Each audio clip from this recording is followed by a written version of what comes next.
कमला देवी, जिनके नियम कायदे और परंपराएं घर में ही नहीं बल्कि पूरे मोहल्ले और रिश्तेदारों में मशहूर थे। उनकी रौबदार आवाज़ और कड़क अंदाज के सामने पूरे घर के मुंह पर ताला लगा रहता था। उनकी इकलौती बहू राधिका, जो 1 साल पहले ही विदा होकर इस घर में आई थी, वह तो तब से ही उनके खौफ के आगे बोल ही नहीं पाती थी, बल्कि ऐसा लगता था कि जैसे अब कमला देवी ही उसकी आवाज़ की मालिक है। जैसे ही राधिका की शादी को 1 साल पूरा हुआ और राधिका की शादी की सालगिरह आने वाली थी, तो उस दिन के लिए एक आलीशान होटल पार्टी के लिए बुक कर दिया गया, जिसके लिए राधिका बहुत खुश थी और अच्छे से तैयार होना चाहती थी। उसने अपने पति विक्रांत से एक फूशिया पिंक कलर की जॉर्जेट साड़ी खरीदने की इच्छा जाहिर की। उसने वह साड़ी एक फिल्म में एक हीरोइन को पहने देखा था और तभी से राधिका बिल्कुल वैसी ही साड़ी पहनना चाहती थी।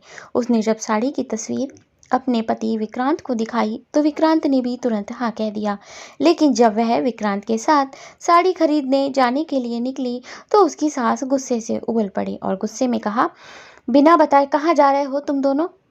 तो विक्रांत ने कहा, अरे मम्मी, 2 दिन बाद पार्टी है ना, और अभी तक इसने पहनने के लिए कुछ नहीं खरीदा, तो बस इसको इसकी पसंद की एक साड़ी दिलवाने जा रहा हूँ। कमला देवी भौहें तान कर बोली, अरे बहू, एक बात बता, साड़ी चाहिए थी तो मुझे क्यों नहीं बताया? मुझसे भी तो कह सकती थी, मेरे पास तो इतनी महंगी महंगी साड़ियाँ रखी हैं। विक्रांत ने कहा, अरे मम्मी, उसको वैसी साड़ी नहीं बल्कि देखो ऐसी साड़ी चाहिए। कहते हुए विक्रांत ने मोबाइल में वह तस्वीर दिखा दी, जिसे देखते ही कमला देवी का गुस्सा और दुगना हो गया। अरे साड़ी के लिए अब हीरोइन की बराबरी करेगी क्या? नया खरीदने की क्या जरूरत है बहू? पैसे पेड़ पर उगते हैं क्या? रुको, मैं तुम्हें कुछ देती हूँ, इससे अच्छी अच्छी साड़ियाँ हैं मेरे पास। कहकर कमला देवी उठकर अपने कमरे में चली गई और बेबस सी राधिका विक्रांत का चेहरा देखती रह गई। उधर कमला देवी कुछ देर बाद अपनी अलमारी से एक गहरे हरे रंग की बनारसी साड़ी निकाल कर लाई, जिसका बॉर्डर सुनहरी जरी का था, जिसका रंग अब काला पड़ रहा था। साड़ी को देखते ही राधिका भाप गई कि ये साड़ी नई नहीं बल्कि काफ़ी पुरानी है, जिसको कम से कम एक बार तो ज़रूर पहना गया है। लेकिन कमला देवी ने बड़ी शान के साथ साड़ी राधिका के हाथ में देते हुए कहा, देख ले बहू, असली जरी की साड़ी है। अरे आज ऐसी साड़ी लेने जाओ तो 20-25 हज़ार से कम की नहीं मिलेगी, बिल्कुल नहीं है। मैंने सिर्फ एक बार ही पहनी थी, वो भी 2 घंटे के लिए। पार्टी में तुम इसे ही पहनोगी, बल्कि मेरी चाहत है कि पार्टी में तुम इसको ही पहनो। राधिका ने साड़ी पर हाथ फेरा। साड़ी से एक तीखी गंध उसकी नाक तक पहुंच रही थी, जिससे पता चल रहा था कि वह साड़ी किसी संदूक में फिनाइल की गोलियों के साथ बंद थी। राधिका ने हिचकिचाहट के साथ अपनी बात रखनी चाहिए, लेकिन मम्मी जी, ये तो थोड़ी भारी है और इसका रंग भी मुझ पर सूट नहीं करेगा। यह सुनकर कमला देवी तुरंत तुनक गई। अरे रंग रंग को क्या हुआ? सदाबहार रंग है।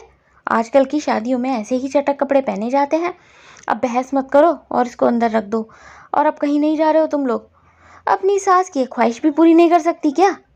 यह सुनकर राधिका का चेहरा उतर गया, लेकिन तभी विक्रांत ने भी कहा, अरे राधिका, अगर मम्मी चाहती है कि तुम उनकी साड़ी पहनो तो फिर हर्ज क्या है? सास की खुशी का सवाल है। राधिका बेबसी में सिर हिलाकर रह गई और अपना मन मार लिया। जब पार्टी का दिन आया तो उसे वही साड़ी पहननी पड़ी। उस शाम पार्टी में हर कोई नए फैशन में था और राधिका को वह भारी, पुरानी और बेढंगी साड़ी एक बोझ की तरह लग रही थी, जो उसे संभाल भी नहीं पा रही थी। लेकिन वहीं उसकी ननद शिखा एकदम नई साड़ी पहने घूम रही थी, बिल्कुल वैसी ही साड़ी जैसी राधिका को चाहिए थी। उसने राधिका को देखते ही कहा, अरे भाभी, ये बाबा आदम के ज़माने की साड़ी आपके हाथ कहाँ से लग गई? अरे आपकी शादी की पहली सालगिरह है, इतनी बड़ी पार्टी दी है भैया ने, कम से कम आज तो कुछ अच्छा सा खरीद कर पहन लेती। यह सुनकर राधिका की आंखों में आंसू आ गए और उसने विक्रांत की तरफ देखा और धीरे से कहा कि विक्रांत, मुझे यही साड़ी तो चाहिए थी जो दीदी ने पहनी हुई है। यह बात शिखा ने सुन ली और तुरंत बोली, अरे यह साड़ी, ये तो आजकल ट्रेंड में है, और ट्रेंड के बारे में हमारी मम्मी से ज़्यादा भला किसको पता होगा? उन्होंने ही तो दिलवाई है मुझे। यह बात सुनकर तो राधिका को ऐसा लगा जिससे किसी ने उसके ऊपर तेजाब डाल दिया हो। शिखा तो उसका मजाक उड़ाकर चली गई, लेकिन उसने धीरे से विक्रांत से कहा, देखा, मम्मी जी ने वही साड़ी अपनी बेटी को दिलवाई है जो मुझे चाहिए थी, और ख़ास बात यह कि आपको और मुझे इसकी कानों कान खबर भी नहीं लगी। मुझे अपनी ख्वाहिश का हवाला देकर यह साड़ी पहना दी। लेकिन विक्रांत को तो जैसे अपनी माँ की इस हरकत पर भरोसा ही नहीं था। कुछ दिनों बाद कमला देवी की बेटी और राधिका की ननद शिखा को अपने ससुराल के एक बड़े फंक्शन में जाना था, जिसकी शॉपिंग के लिए वह 2 दिन के लिए मायके आई हुई थी। उसी हफ्ते राधिका को भी अपनी सहेली की बहन की शादी में शामिल होना था। कमला देवी ने अचानक राधिका को अपने कमरे में बुलाया, जहाँ शिखा भी बैठी हुई थी। तभी कमला देवी हाथ में 2 बैग लेकर आई। एक को उन्होंने शिखा को दिया और जिसके अंदर से एक मॉल का महंगे ब्रांड का पैकेट निकला। शिखा ने खुशी के मारे उछलते हुए उसे खोला तो उसके अंदर से एक महंगी लेटेस्ट डिज़ाइनर साड़ी बाहर आई। शिखा के चेहरे की मुस्कान देखकर कमला देवी बोली, शिखा तुझे पसंद है ना ये साड़ी? मैंने अपनी सहेली से दिल्ली से मंगवाई है। उसकी बहू फैशन डिज़ाइनर है, पूरे 15,000 की मिली है। इसको अपने ससुराल के फंक्शन में पहनेगी ना तो सब देखते रह जाएंगे। फिर उन्होंने राधिका की तरफ एक डब्बे को बढ़ाया, जो ऊपर से काफ़ी पुराना लग रहा था, जिसे देखते ही राधिका का चेहरा लटक गया। तो कमला देवी बोली, अरे बहू खोल कर तो देख। तो फिर राधिका ने डिब्बे को खोल कर देखा तो उसमें एक चटक सुनहरे बॉर्डर वाली कांजीवरम साड़ी थी। साड़ी का रंग काफ़ी बुझा बुझा सा था। बदरंगी साड़ी देखकर तो राधिका का चेहरा भी बुझ गया, जिसे कमला देवी भाप गई और नकली मुस्कुराते हुए कहा, बहू यह मेरी सबसे कीमती साड़ियों में से एक है। दिखने में सिंपल लग रही होगी, लेकिन बिल्कुल असली रेशम की है, जो आज के दौर में तो मिलता भी नहीं है। असली कहकर नकली दे देते हैं लोग। तुम तो बिल्कुल कोरी साड़ी समझो इसे और तुम इसे ही पहन कर जाना। यह सुनकर तो राधिका का दिल रोने को हो गया।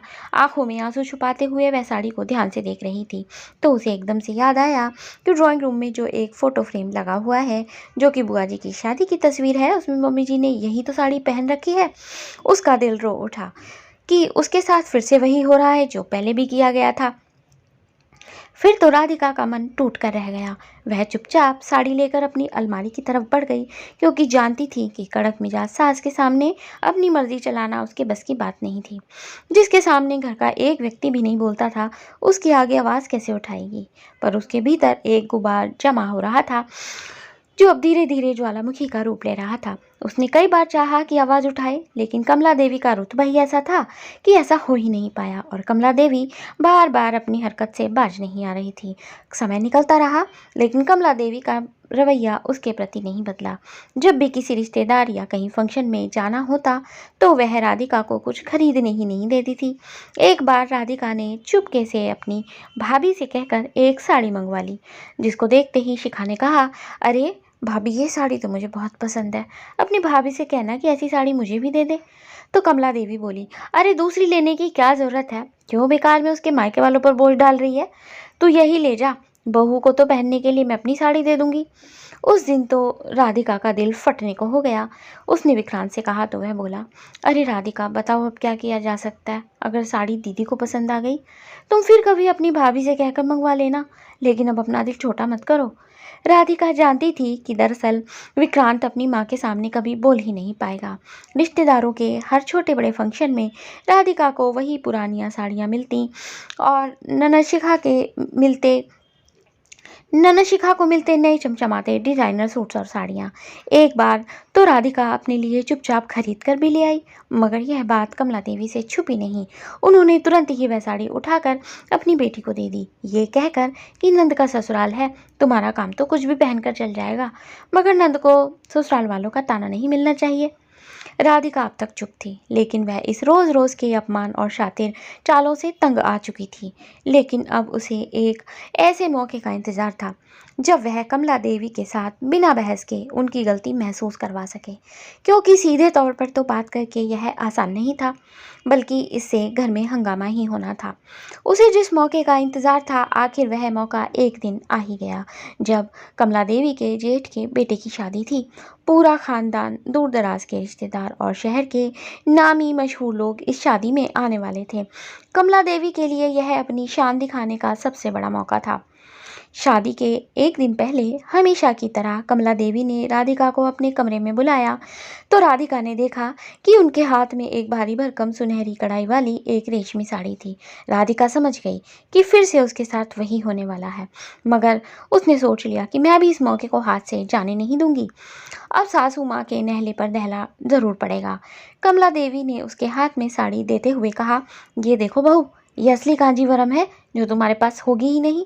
तुम्हें पता है आज के समय में इसकी कीमत कम से कम 50,000 की होगी। इसकी कढ़ाई देखो कितनी खूबसूरत है। मैंने इसे खास तुम्हारे लिए संभाल कर रखा था। कल शादी में तुम यही पहनोगी, इतनी खूबसूरत लगोगी कि सब लोग देखते रह जाएंगे। हर तरफ मेरी बहू दिखाई देनी चाहिए। राधिका ने जैसे ही साड़ी हाथ में ली, उसकी नज़र बॉर्डर पर पड़े एक गहरे जिद्दी दाग पर गई, जिसको छुपाने के लिए एम्ब्रॉयडरी करवा दी गई थी, मगर फिर भी वह नज़र आ रहा था। साड़ी कितनी पुरानी थी यह तो उसकी तह देखकर ही पता चल रहा था। राधिका ने कुछ नहीं कहा, बस चुपचाप सिर झुका लिया। इस बार विक्रांत ने पूछा भी कि राधिका, तुम्हें कुछ खरीदना तो नहीं है? तो राधिका ने कहा कि नहीं विक्रांत, मेरी तैयारी हो गई है। मम्मी जी ने मुझे एक साड़ी दी है जो बहुत अच्छी है, मैं वही पहन लूँगी। विक्रांत यह सुनकर हैरान था, लेकिन जाने क्यों खामोश रह गया। दूसरी तरफ कमला देवी अपनी बेटी शिखा को खुद शॉपिंग करवाने ले गई और कहने लगी कि तेरे ससुराल वालों को भी तो पता चलना चाहिए कि तेरे मायके वाले क्या चीज़ है। फिर तो शिखा इतनी महंगी साड़ी लेकर आई, पूरा घर चौंधिया गया।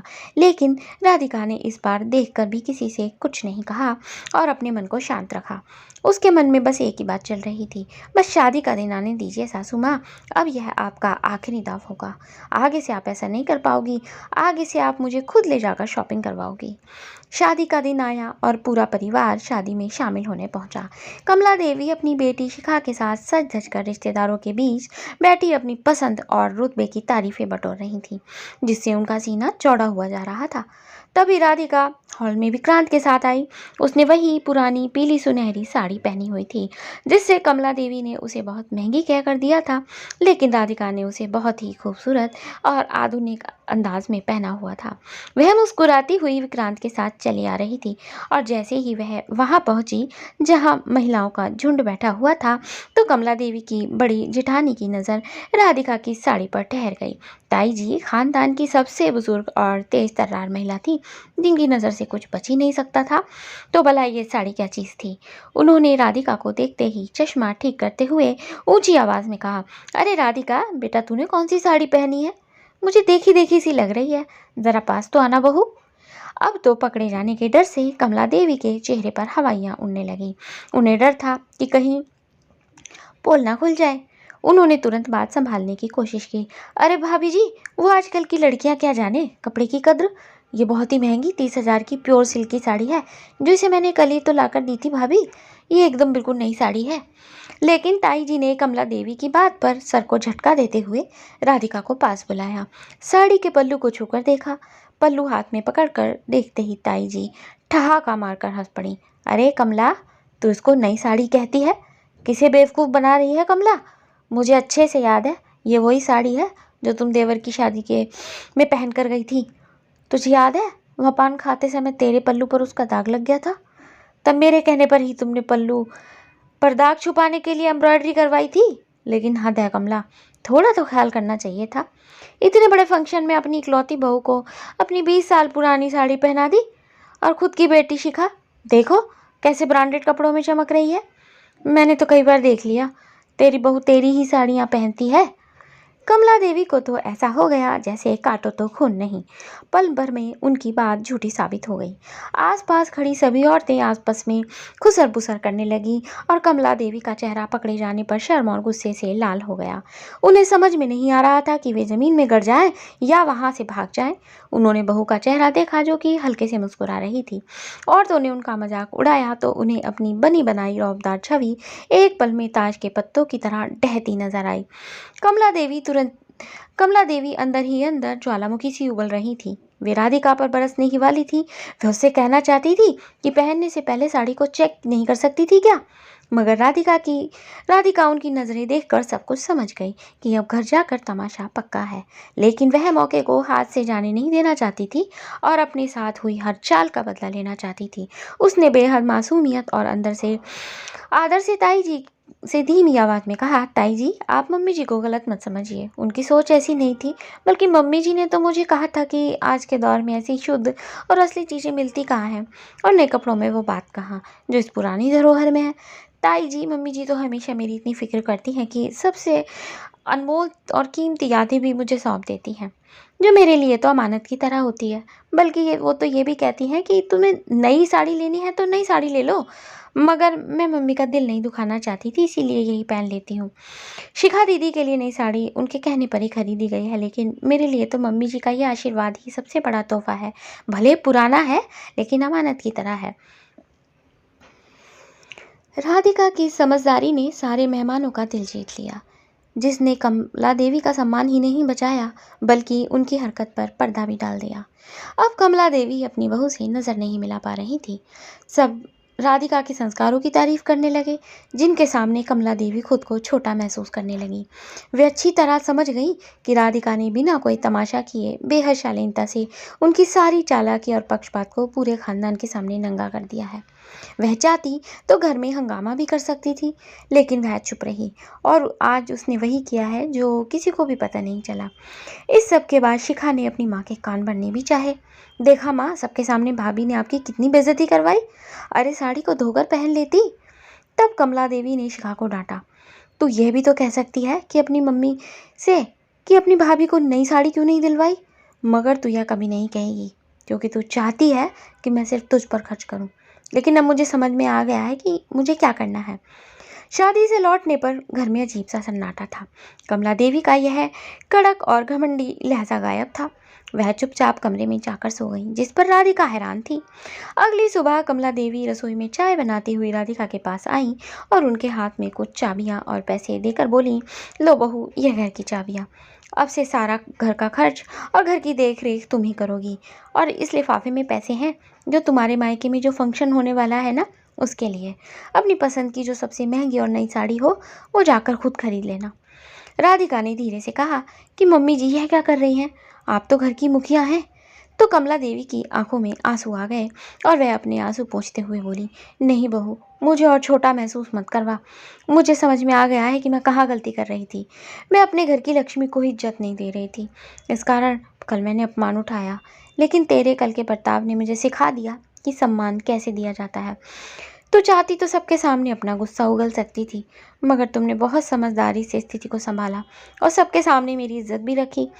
तो अब घर की जिम्मेदारी संभालो और मुझे मेरी गलती के लिए माफ़ कर दो। तभी वहाँ विक्रांत आ गया और बोला, राधिका, मम्मी सही कह रही हैं। अब घर की जिम्मेदारी तुम्हारी होनी चाहिए, क्योंकि कल तुमने साबित कर दिया कि तुम इसके लायक हो। मैं कल कुछ नहीं बोला, मगर आज बोले बिना नहीं रह पाऊंगा। फिर तो राधिका ने अपनी सास का चेहरा देखा तो समझ गई कि वह वास्तव में पछता रही है। फिर तो राधिका ने हाथ में चाबी ली और मुस्कुरा दी, और पैर छुए तो कमला देवी ने उसको गले से लगा लिया। आखिरकार खामोशी से सही वक्त पर चली गई उसकी एक समझदार चाल ने घर के वातावरण को बदल कर रख दिया था और घर में उसकी जगह बन चुकी थी।